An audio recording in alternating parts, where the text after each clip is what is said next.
नमस्कार मित्रों, Naresh IAS academy digital platform पर आपका स्वागत है।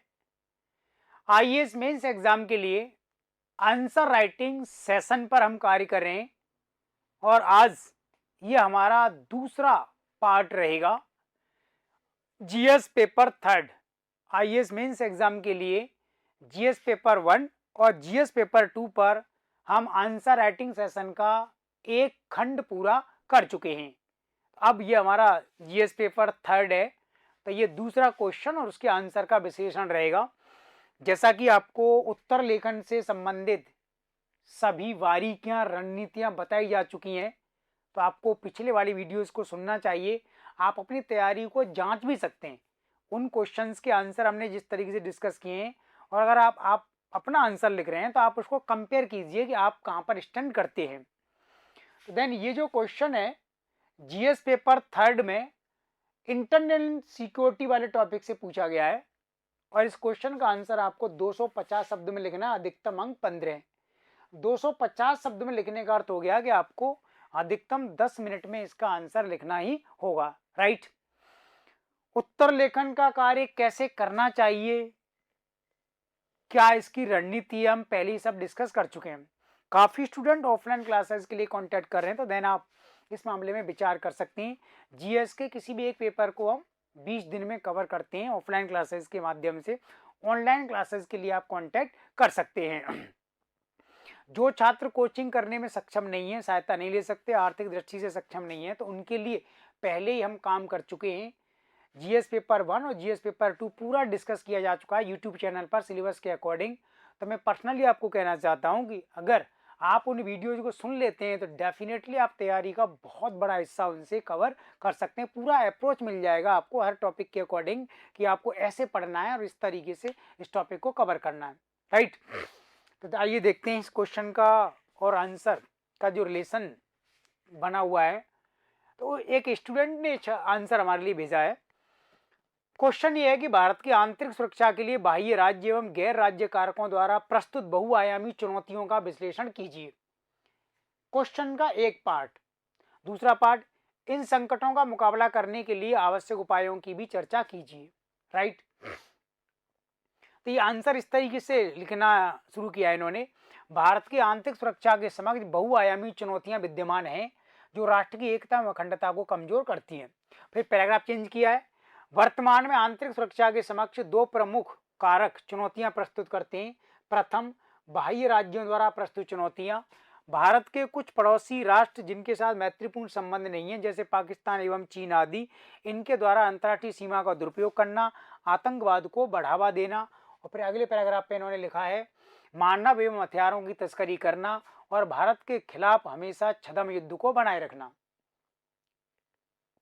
कुछ आंसर इन्होंने ऐसे बताया। फिर आगे इन्होंने लिखा है कि दूसरा जो कारक है, गैर राज्य कारकों द्वारा प्रस्तुत चुनौतियां। गैर राज्य कारकों का अर्थ है ऐसे संगठन जिनको राज्य द्वारा प्रत्यक्ष रूप में ना तो वित्तीय सहायता प्रदान की जाती है और ना ही किसी प्रकार का समर्थन, जैसे एनजीओ, अंतर्राष्ट्रीय संगठन, मीडिया संगठन, धार्मिक संगठन, श्रमिक संगठन आदि। इनके द्वारा राज्य की नीतियों का विरोध किया जाता है तथा राज्य के विरुद्ध जनमत तैयार किया जाता है, सांप्रदायिक हिंसा को बढ़ावा दिया जाता है, राष्ट्रीय संपत्ति को नुकसान पहुंचाया जाता है। फिर आंसर का अगला पार्ट इन्होंने लिखा है भारत ने इनके समाधान के लिए कई प्रयास किए हैं।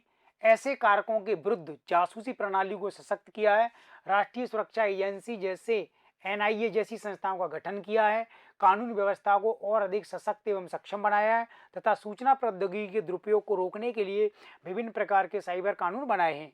यद्यपि भारत को भविष्य में होने वाली विभिन्न प्रकार की चुनौतियों का सामना करने के लिए अद्यतन प्रयास करने की आवश्यकता है। आंसर काफी ठीक लिखा है इन्होंने। तो पहली बार एक अच्छा आंसर मेरे सामने आया है। आपने भी इसको सुन लिया और देख भी लिया। आंसर में डायरेक्शन है, थोड़ी बहुत कमी रही है, वो हमें दिख रहा है कहां पर कमी रही है, लेकिन आप कह सकते हैं कि आंसर को टू द पॉइंट लिखा गया है। जो डिमांड की गई है बिल्कुल उसी के अकॉर्डिंग लिखने का प्रयास इन्होंने किया है। तो फर्स्ट आप में जैसे कि कहा गया कि बहुआयामी चुनौतियां दोनों कारकों की तरफ से, तो वो दोनों कारकों को बहुत क्लियरली इन्होंने एक्सप्लेन किया है। और सेकंड आप में जो कहा गया है कि इनका मुकाबला करने के लिए सरकार को क्या प्रयास करने की आवश्यकता है, तो वो प्रयास भी इन्होंने बहुत शॉर्ट में बताए। थोड़ा सा अगर ये और ज़्यादा इसको एक्सप्लेन करते, क्योंकि लिखने के लिए आपके पास आप देखिए ना 250 शब्द हैं, 250 शब्द, और इसमें मुझे लगता है कि शब्द सीमा कम रह गई है। यानी आपको 5-6 लाइन 50-60 शब्द और लिखने चाहिए, तो आपके आंसर की क्वालिटी और ज़्यादा रिफाइन हो जाती, निखर जाती। फिर भी इस आंसर की हमें तारीफ करनी चाहिए कि एक अच्छा आंसर लिखा गया है। ठीक है, तो देन इस आंसर पर कितने नंबर मिलने चाहिए? इस आंसर पर हम मार्किंग कर सकते हैं 50% से ज़्यादा की मार्किंग इसमें हो सकती है, यानी 15 में से 9 नंबर इसमें दिए जा सकते हैं, 9 आउट ऑफ 15, क्योंकि आंसर का विस्तार कम है लेकिन आंसर की डायरेक्शन सही है, एक लयबद्ध तरीके से उत्तर लिखा है। तो क्वेश्चन में कहा गया कि भारत की आंतरिक सुरक्षा के लिए बाह्य राज्य गैर राज्य कारकों द्वारा प्रस्तुत बहुआयामी चुनौतियों का विश्लेषण कीजिए। बहुआयामी अर्थात एक से ज्यादा चुनौतियां।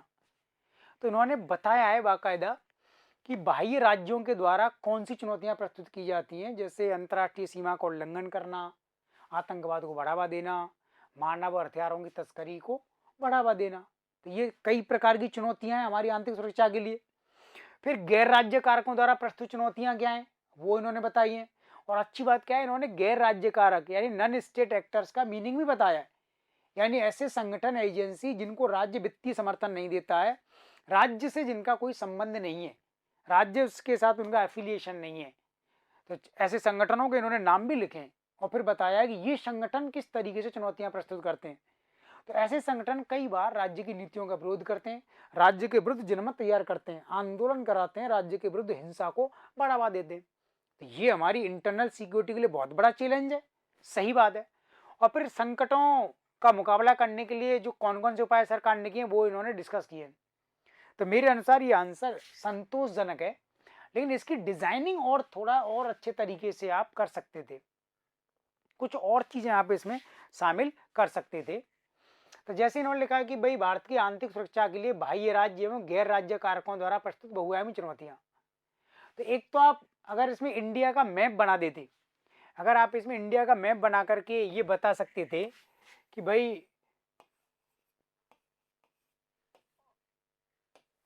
कि भारत के सामने बाह्य राज्य कारकों के द्वारा कौन कौन सी चुनौतियां प्रस्तुत की जाती हैं, तो देन जैसे यहाँ पर पाकिस्तान को दिखा करके आप बता सकते थे पाकिस्तान की तरफ से कौन कौन सी घटनाओं को, चीन की तरफ से कौन कौन सी चुनौतियों को लगातार प्रस्तुत किया जा रहा है। तो साइड में आप दिखा सकते थे कि पाकिस्तान की तरफ से प्रस्तुत चुनौतियां कौन सी हैं और चीन की तरफ से प्रस्तुत चुनौतियां कौन सी हैं। और फिर गैर राज्य कारक जो देश के भीतर विद्यमान है, चाहे वो मीडिया संगठन है, कई बार सरकार के खिलाफ वो अपनी रिपोर्ट को कवर करते हैं और देश के माइंड सेट को चेंज कर देते हैं, या फिर श्रमिक संगठन, लेबर ऑर्गेनाइजेशन देश के खिलाफ खड़े हो जाते हैं, फैक्ट्री कारखानों में आग लगा देते हैं, या फिर बड़े बड़े अधिकारियों के संगठन है, या फिर धार्मिक संगठन बने हुए हैं काफी सारे देश के अंतर्गत, पत्रकारों के संगठन बने हुए हैं।